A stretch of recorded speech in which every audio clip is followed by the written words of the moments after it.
relatively small impact. Their stock is up. TJ Maxx back in the day when they got breached, their stock is up by a whole lot. Pretty much every single one, I can think of one company that went out of business due to a breach in the last 10 years. And that was a payment service that sat between it was a payment processor. And they went out of business because Discover, Visa, and MasterCard all said, we're not going to take transactions from you anymore. So they had no way of actually funneling money between vendors who are actually selling you stuff and the card brands. So they went out of business because it turns out they were storing all the credit card data in the clear in the database, which violates PCI and several other best practices. So one company's gone out of business. Most companies, customers, when you say, well, are you going to change because you had a breach? And they'll say, oh, I'm sure they fixed it now. And if you start looking at numbers, it turns out that it takes 3 or 4 substantive breaches for people to jump ship. So we're not failing because we're still in business. We're still getting hired. Mostly we're not getting fired for these breaches. So hey, we're in pretty good shape. So what are we going to do, though? How can we improve things, make lives users better, at the same time that we don't really get any bigger budgets? Whose budget has increased in the last 5 years? Mine hasn't. Okay, we have a few hands. Budgets are going up. That's good. Congratulations. One of the best things that ever happened to me, I used to be the CISO at Siebel Systems back in the early 2000s before we got acquired by Oracle. One of the best things that happened to me is my budget got cut to $64,000. That was the discretionary funds I had. The only other money I had was for my existing headcount and paying license fees. I had a whole $64K to spend on whatever I wanted, as long as it was not capital expenditures. So basically, it got spent on audits, because that's the only thing I was allowed to spend it on. What it meant was that all that shelfware that I've been, stocking up on and building, and all this other tools that we as an IT organization had that weren't really being used well, we had to use. We had to think about how we were doing security. We couldn't just say, you know what I need? More Blinky boxes. I need another IDS. I need more firewalls.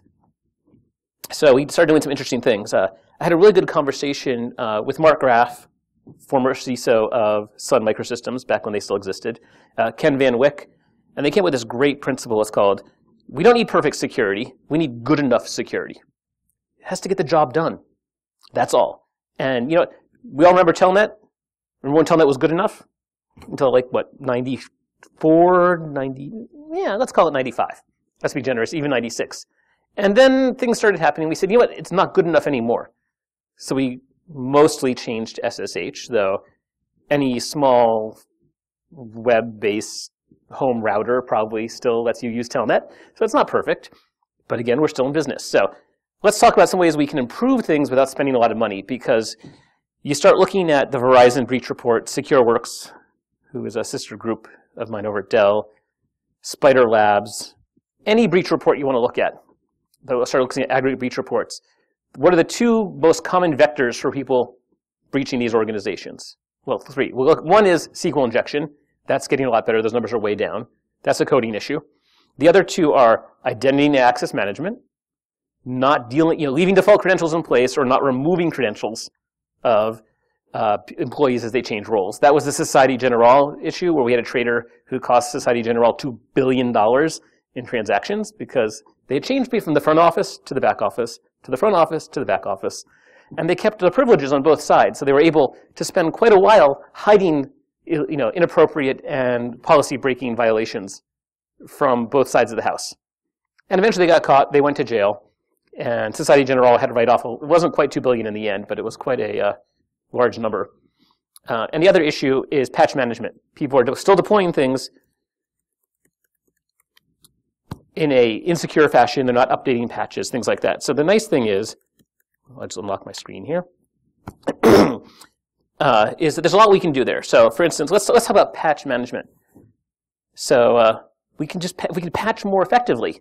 We can do a lot better out there. Let's look at things. So anyone remember Qualys's half-life of vulnerabilities?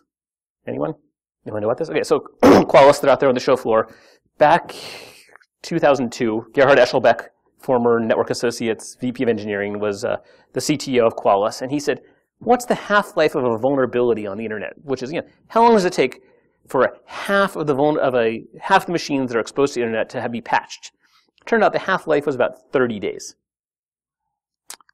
Last time I checked, the last time Qualys published numbers was 3 or 4 years ago. It was still about 30 days. The tools have gotten a lot better. So the question is, can we patch more effectively? And by more effectively, it's not just can we patch faster, but can we get more coverage? So when you start looking at things, everyone remember SQL Slammer? Okay, I have a few nodding people in the audience. Thank you, Clark. I do have some gray hairs in here. They're just harder to see. So SQL Slammer was a particularly pernicious vulnerability because it was very noisy on the network, which meant that you could be if you had one machine in an office that wasn't patched and it got infected, it would take down the entire network for that segment. It would just blow the router up, and some poor schmuck would have to drive out to the office, unplug the router, find the machine that was making all the noise, patch that machine, then they could plug the router back in, and everyone else in the office could get back online. Do a little 300 byte packet or whatever it happened to be. It was really nasty. So one of the questions is, how do we patch more effectively, and how do we decide what to patch? So it turns out, everyone knows CVSS, right? It turns out that CVSS is actually a terrible metric for determining patch priority unless it's a 10. Anything less than 10, you're better off throwing darts than guessing which patches to apply. It just turns out Ed Bellis and Mike Reutman over at Risk.io did some analysis over which vulnerabilities are actually exploited in the wild. And it turns out that anything less than a 10, really, it turns out you can just be random. You may as well just guess this 6 over here looks good. In fact, anything less than a 10, the ones that tend to get exploited in the long term are like 6s, 5s. So you want to get this improvement. There's H.D. Moore's law, which is also known as the security Mendoza line. So H.D. Moore's law states that if a vulnerability exists and a check for that vulnerability is in Metasploit, you should patch that first. Related to that, basically, is you must be this tall to get, So those are the ones you want to patch. That's a better prioritization. If you use CVSS 10s and anything that is involved, that is in Metasploit, a check for, you will do 35% better than random in guessing which ones to do. So it's still not great, but it's a good measure. So when you get a vulnerability report, obviously the first question you have is, do I even care? Does this thing exist in my organization? So case in point, a couple months ago there was an issue with some smart parking meters. If you don't deal with parking meters in your organization, guess what? You don't care, right? But if if you're dealing with a lot of Internet Explorer in your organization, there's a patch out there. You better patch it right away, even if it's not a 10. You can just go because there will be vulnerabilities out there. A friend of mine's the CISO for a large regional bank. He used to be here in Columbus, and now he's in the western states. And they find that when a new browser vulnerability comes down, it doesn't matter if it's IE, Firefox, Chrome, Opera, you name it. If there's a new browser vulnerability, they will start seeing attacks on that vulnerability in less than 24 hours against their customers. Not their employees, but against their customers. So they actually are dynamically checking what browser levels customers have and notifying customers that they need to patch things to protect themselves. So when you hit that bank's portal and you try to log in, it'll go, you need to update your Chrome. And they've reduced their own losses significantly just by doing those checks. And then that's protecting their employees. That's a pretty effective way of doing things there. Configuration management is a doozy. This has bitten so many organizations. They have systems they don't know about. They have systems that they're not patching. They don't know what's on those systems. One of the big issues out there is what's called configuration drift, which is, we all have those, we all worked for large organizations where you have a big binder on the shelf that says, literally, these are the database servers for the finance system. This is the version of the database. This is the patches on the top of that database. This is the version of the software. And you know that by the time that thing was printed and put into the DR binder, it was wrong. And even if it's an online version of that database, you know that the moment it was written to the database, within a week, it was wrong because whoever was busy patching the systems wasn't updating the DR configuration management database. CMDBs are really hard to do well in the long term. So what you want to do, and this is a great way of saving it, is leverage your actual configuration management tools, whether it's a commercial tool like Tivoli or whatever HP's version is, OpenView, I guess, or Chef or Puppet, that is your configuration management database. Don't have a dedicated configuration management database for all those things. You know, Chef and Puppet and these other tools, they know exactly what's on the box because they're the ones who pushed it to the box. So it could be Microsoft SMS or Mom or Dad or Grandpa, whatever they're calling it this week. Leverage those things. You can't have configuration drift if if your configuration management system is telling you the way it needs to be. The great thing about these tools is they also give you some tripwire-like functionality, which is they become the system of record. So if I have a system being managed by Chef and Puppet, and then I log into that box, I SSH into my Linux box, and I start changing things that are being managed by Chef or Puppet, Chef will say, hey, that's wrong. My database says it's supposed to be this way. It'll put it back. So it's not 100% tripwire-like functionality, but it gets you for those key things you care about, and obviously you care about them, because otherwise you wouldn't be managing them with Chef or Puppet.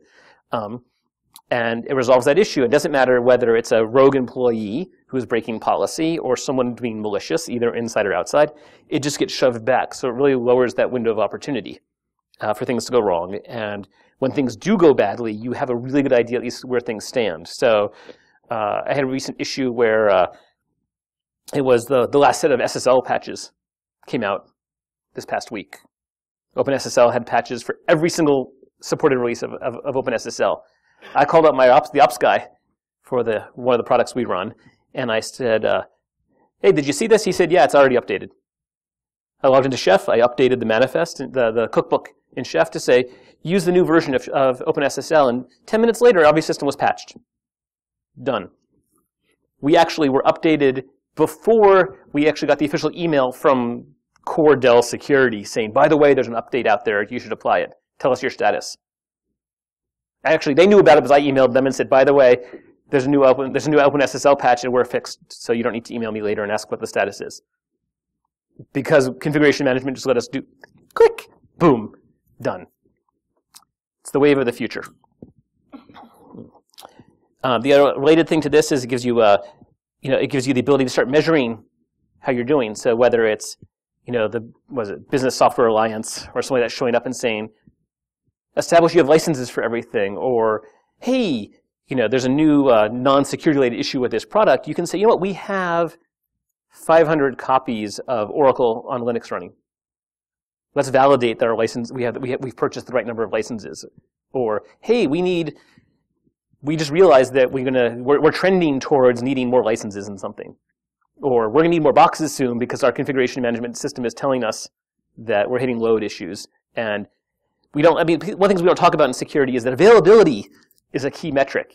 It's secure. It's not secure if it's not available. Or sometimes we could say it's secure because it's not available. But either way, we are responsible for that whole uptime thing to a certain extent. And so the ability to, it's not quite configuration management, the ability to monitor what's going on in your systems, the ability to say, hey, things are doing weird things, and be able to work with your operations folks means you can leverage the operations tools to discover things. So I was working with a client a while back, and they were using Chef and Puppet, and they were using Moonin, I think it was, and one of the other couple of systems, Nagios and things like that. And they turned that, the security team leveraged those network monitoring tools to identify machines that had been compromised because their CPUs were spiking out of context.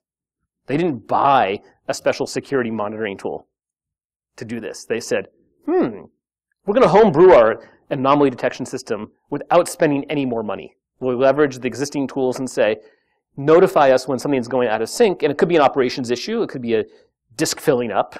It could be a CPU, a disk going bad. It could be a CPU having issues. It could be a hardware problem. It could be a software problem. Or it could be a security issue, and they actually identified a couple of boxes that had been compromised and were being used on Amazon, that were being used, and had been compromised and were being used for Bitcoin mining. And they figured it out because CPU and memory started spiking on systems that traditionally were very low usage, except for 1 or 2 points in the month, where people were doing their forecast updates. They said, that's a problem. Why is it doing that? And they poked around, and nothing was looking right, so they called the security guys and the security team. Said, hey, we have a compromise here, and they isolated the boxes, and they dealt with it, and they caught it much faster than they would have in a normal situation because they were using, they didn't have funding for all the normal forensic tools and for identifying anomalies and things like that. So they built their own. It's pretty cool. But the ability here to automate this stuff, measure it, gets you a lot further on the patch management, configuration management front because the tools do it for you. We're really bad as people at doing the same task over and over again. We're really bad at it. You know what's really good at doing the same task over and over again and doing it the same way? Computers, which is one of the reasons we invented them. And this is where configuration management really helps us a lot. It's more on the operations side, but the ability to deploy 10 boxes exactly the same. Even if you screw it up, even if you make the mistake, at least they're all the same. It's much easier to figure out what you did wrong when which box is misbehaving, if they're all misbehaving the same way. And one of the things I tell clients is I would rather break the network in a way that I understand that I did than have someone else break it for me in a way that I don't understand. So rather than trying to do these things manually, automate where you can, and at least that way you know, hey, I'm running everything at the same patch level. And if a box got compromised, I know I need to update all of them. There is some risk there, obviously. You could, all your eggs are in one basket in some sense. But on the other hand, it's a lot worse when you have 10 different versions of OpenSSL or 10 different versions of any library or commercial product trying to support that. So there's that. The other one that's fun, people really don't like, identity access management. It is a snooze fest. You can tell, I don't like doing it. Here is, anyone who's gone through a CISSP training? Okay, this is my impression of every student in the CISSP class when they get to IDM. It's boring. It's really boring. And it's hard, too. So people say, you know what? Well, we'll have a process, sort of. But I'd much rather go play with the Blinky box. I'd rather get out that, web application firewall that I just got sold, or the new firewall, or, the new Blinky boxes. Give me knobs, give me ports, give me lights. That's the fun stuff. And meanwhile, we're still not locking down users when they leave. We're not changing passwords when people change roles. We're not assigning roles well. If we're lucky, someone's going to, we'll do role-based access control, and we'll leverage the directory to do it. But the number of organizations I've talked to who have multiple Active Directory infrastructures, not even like one forest with multiple domains, but like multiple forests for no good reason, and multiple LDAP directories, and they have no visibility into who is in which one. And it's not, and in a lot of cases, users are the same users in multiple directories because they don't have them talking to each other. And so they have no idea what happens when the user leaves or changes roles. They have no way of dealing with that. Now, some of this is a technology problem. There's a lot of identity management tools. If you go to RSA next month already, the floor will be filled with identity and access management vendors. And they'll all tell you, we have the solution.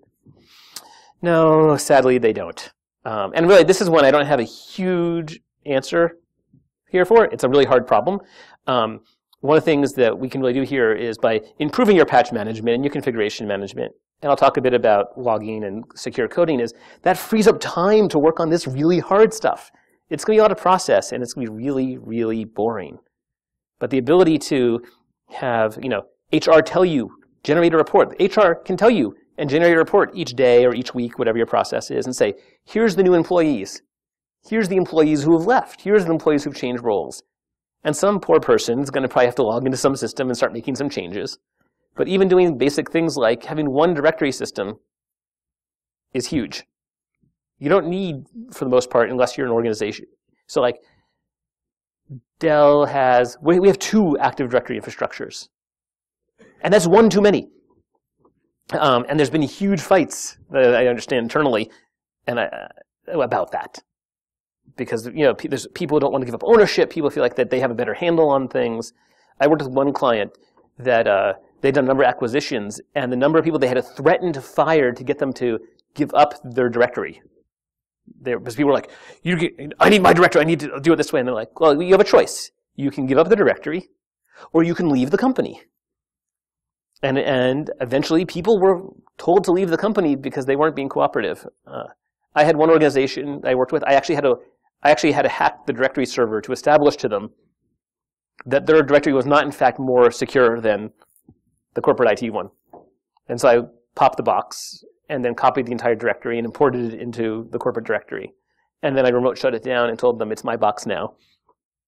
And then I walked down to their little cubicles and I unplugged the box and took it back to my office and used it as a footrest for the rest of the year. Sometimes you have to be a little more aggressive than other times. So some of this is a really interesting problem here. So identity management, every time you have a new identity access management endpoint, whether that's a cloud service you're using that's not tied back to your directory or a new directory, your job in terms of securing your infrastructure gets exponentially worse. It's a good incentive to really think about this stuff, even though it's a snooze fest. And there's a lot of cool technology toys to play with. Because the more you can consolidate this and centralize it, the easier your job gets. It's fewer directories to manage, it's less to patch. I mean, think about it. You have a box or a cluster of boxes that are the core of your infrastructure. It's like DNS. If someone owns your directory service, they own your company. It doesn't matter at that point. So wouldn't you rather have one set of directory servers to manage and secure rather than 3 or 4 or 5 or 6? And think about the money and time you save after you made the effort to consolidate that stuff. It's huge. License costs alone can really save you, especially if you're using a commercial LDAP system. So then let's talk about this. So then we have single sign-on. Single sign-on is great, right? We all love it, except for when it doesn't work. One of the big issues with single sign-on is not the single sign-on, it's the single sign-off. How many people have worked with a single sign system, a single sign-on system that lets you single sign-off? That's usually the answer I get. I have single sign-off is actually part of the SAML standard. It's part of pretty much every single SSO standard. It's actually mandatory in the RFCs and the published standards, and almost no one does it. And so, as a result, pretty much what it means is you have to quit your browser, or if you're lucky, you can go to some sort of portal thing where you click a button and log out. But you can't. If you click log out on the application, it says okay and closes the browser, but you're still logged in. And in a lot of cases, your single sign-on system, if you log into the single as an admin, if you go into the single sign-on system and lock out a user, it just prevents them from logging in if they're not currently logged in. If they're currently logged in a lot of cases, their tokens are still good. So Federation has not made this easier. It's made it easier to single sign-on people in versus using some of the older closed source proprietary protocols. But this is something to look at and think about and try to figure out how to do it. OAuth, which is one of the big things you start seeing now, it's really popular for mobile devices accessing web-based apps. Password changes don't work intuitively necessarily. So OAuth, you go and it's great. You go into a service like say Twitter, and rather than typing your password into the actual app, you get redirected to Twitter's website, and you put your username and password, and you get a nice little token. This is great, except for a couple problems. One is that OAuth does not require any encryption. You can run over HTTP. It's allowed. It doesn't require any message signing. So that, it's optional. It's not even optional. It's not even the standard. Lots of people add it on, but it's not part of the requirement. They actually got rid of it when they moved from OAuth 1 to OAuth 2. They deliberately made the standard less secure in moving from 1 to 2 because people were complaining that it was too hard to deploy. But here's the issue. So you lost a device. You lose your laptop, your phone. I mean, how many people have left a phone on a plane, a cab, a restaurant, even for a few minutes? I have. I've lost devices. It's easy to do.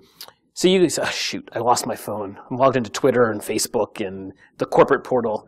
I'm going to go change my password because the device is lost. I don't want someone to be able to go ahead and log into all the services. So you go and change the password, and you know what?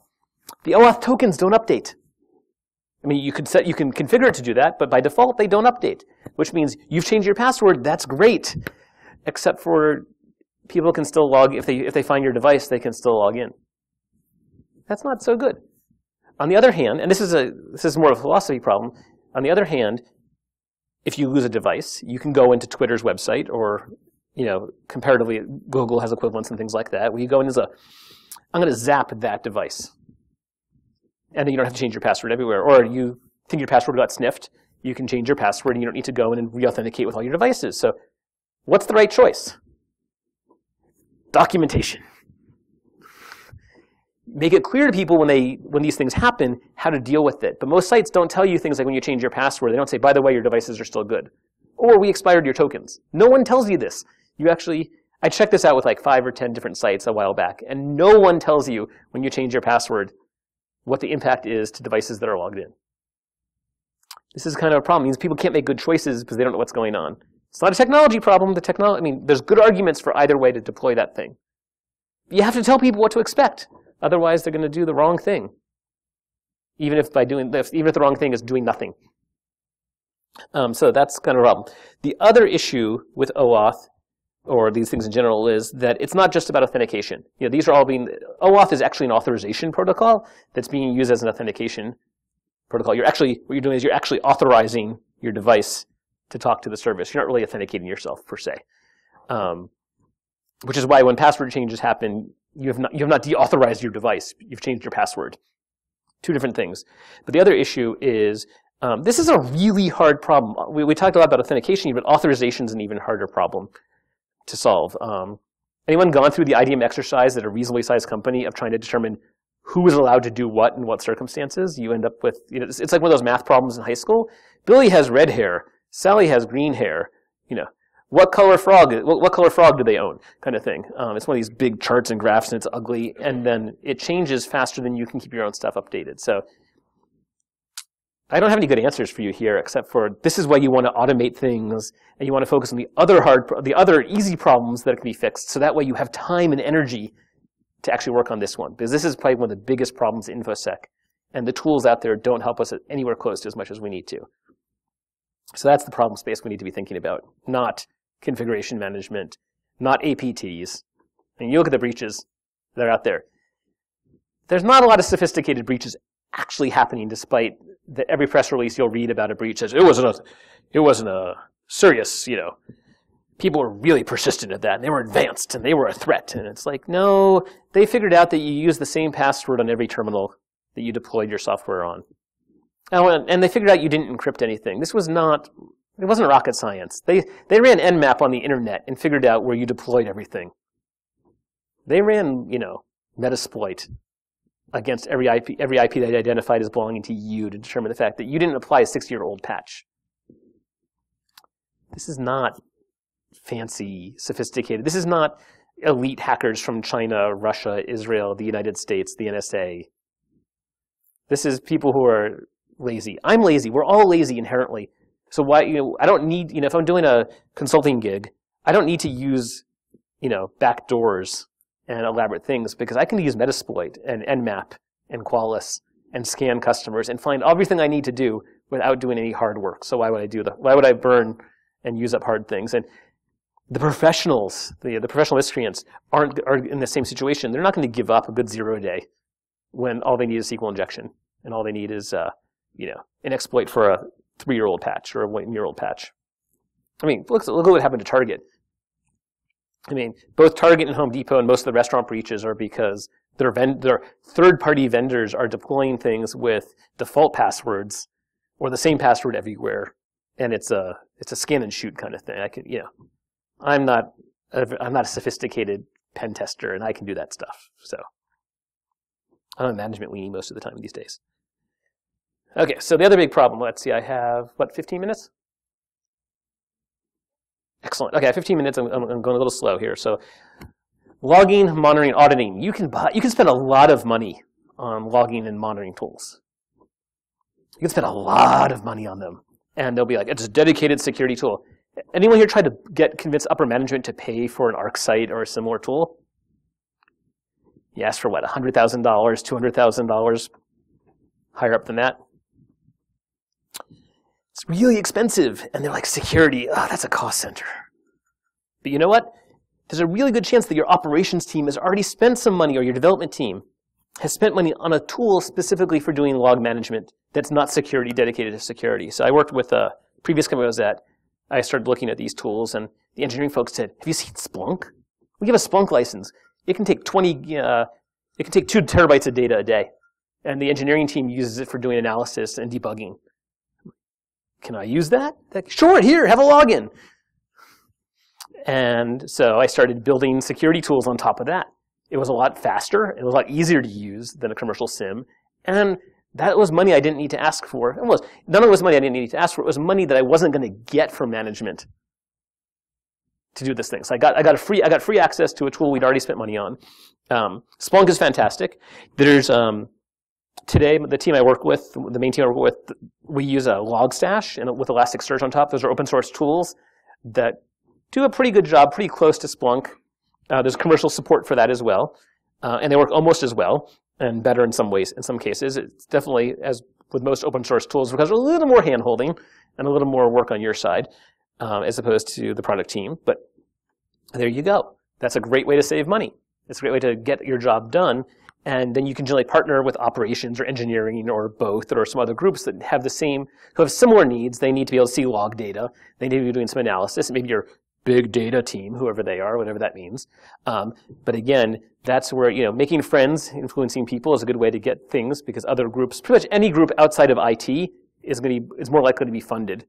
And within IT, any group is more likely to be funded before security. So leverage the existing tools where you can there. And then once you have that, you don't need most organizations don't need a full network security monitoring team. That's a lot of people. You're not going to get them in most cases unless you're a big bank or another large financial or, someone like the size of us or HP or someone like that. But the thing is, what you do need is a process for doing incident response when it's necessary. And you have to test it.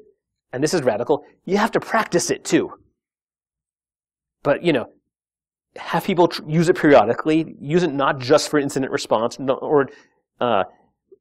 Previous organization I worked with, we actually made the incident response team responsible for all incidents, not just major disasters. So if there was a small virus outbreak, anytime an application crashed or went down, we got the entire team together. And the vast majority of the time, whoever owned the application or that segment of the network or the security, whatever it was, we'd get on the call and say, here's the issue, we've got it under control, you all can hang up now. Sure, it meant that periodically a bunch of people got woken up at 2 in the morning or had to, call in from lunch. But it meant that on the rare occasions that once a year, that once every other year, when there was a major issue that required all hands on deck, everyone knew what to do. Everyone dialed in. Everyone had their little cards. They knew what the expectations were. Everyone understood the behavior on the call, so there wasn't people trying to talk over each other. They understood who the incident commander was. They understood the channels of communication between IT and the CIO and between IT and the rest of the business. So when big issues came up, it flowed smoothly. And it made a little extra work for some folks, but mostly it was someone calling up, getting on a call bridge for 10 minutes and saying, no, I'm good. Click. Cheap, easy, very effective. And then, especially if you start leveraging some of these tools like the Logstash, Splunk, whatever, for automatic alerting, you don't even need to necessarily have someone monitoring that stuff because the system will notify you. I worked with one organization, they set up their monitoring of their cloud systems that anytime they saw a change happen, that anytime that Chef or Puppet, they were using Puppet at the time, saw a change they needed to push back a configuration change on a box that somehow got overwritten local to the box, it would generate an email to the ops team and say, hey, this configuration change happened, we pushed it back. So that way we'd kick off an incident response process. And whoever was on call would get it and go and check and find out, oh, some admin forgot they were supposed to push things through Chef or Puppet, or they were tweaking something to see if it fixed it before going into Puppet to fix it and things like that. And every so often something would turn out there was a box that was compromised or something like that, so they would identify that. It was particularly useful with security groups. I've seen several organizations catch miscreants having stolen Amazon credentials by identifying security group changes that weren't expected. All of a sudden, things like, port 80 inbound was opened instead of 443. Why'd that happen? That wasn't supposed to happen. Not complicated stuff, not exotic tools, not spending a lot of money. But again, that meant they could focus their issues mostly on identity management and working with the engineering teams to develop more secure code and things like that. Okay, I have 10 minutes. I'm going to talk a little bit faster. Secure coding. This is a big thing. This is a place where organizations can really help a lot. You can help your organization a lot. There are commercial tools out there that are great for this. If you have the money, fantastic. White hat, Veracode on the services side of things. Obviously, there's some of the older school folks like Coverity and things like that. I probably shouldn't say Coverity. They're for the competition. But one of the things you can do is, your engineering team probably has some sort of automatic build system. Most organizations do. Whether or not they're doing continuous integration or continuous deployment is another question, but they have a build system. So build in some, unit tests and integration tests, things like that. Work with the developers or do it yourself if your code inclined. The company I work, the subgroup I worked for before we were acquired by Dell, and this carries over now to Dell, had a rule that was when you commit code to the repository, it will not be accepted unless it has unit tests associated with it. It's just the rule. If you didn't have unit tests, not only would not be accepted, you could count on the CTO calling you up and ripping you a new one for not following process. And when I got there, they had a fair number of security-oriented unit tests because it was relevant to the code. And I started working with the engineers and got them to write additional security unit tests. And so they'd run. Every time the code builds, they run. Free security testing. Pretty cool. And we use Jenkins, so that's an open source tool. That's another thing we didn't spend money on, so we can be spending our resources elsewhere. There's a lot of great resources out there for doing automated security testing. Obviously, there's things like Nmap and Metasploit. There's a product called Gauntlet without the E. So Gauntlt.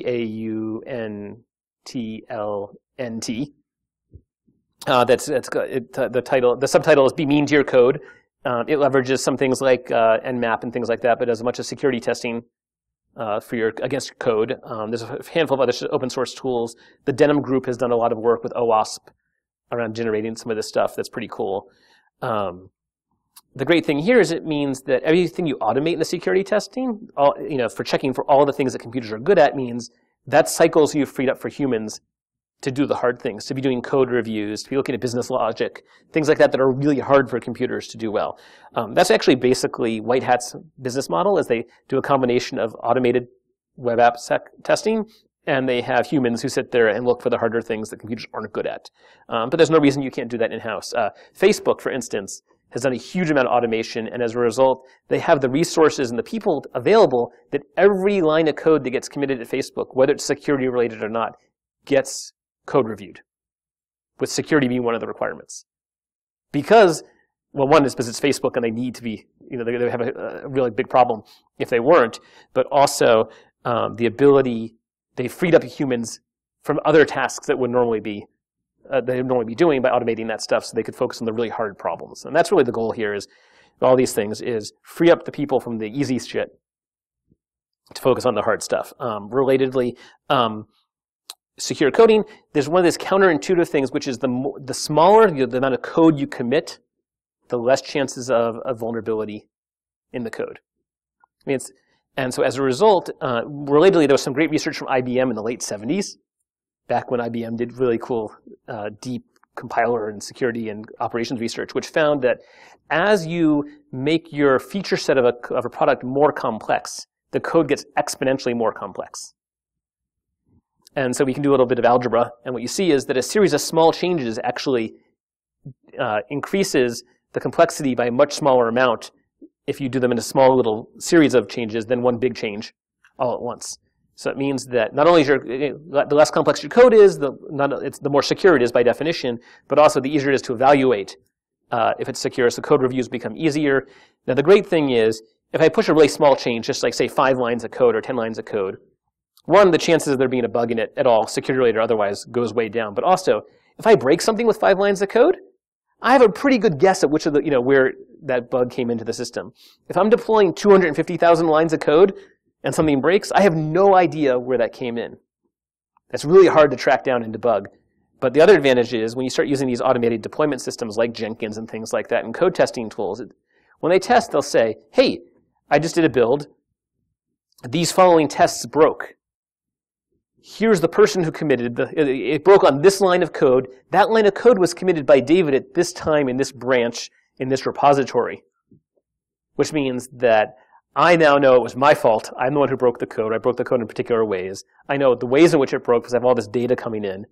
And then I can turn around and fix that.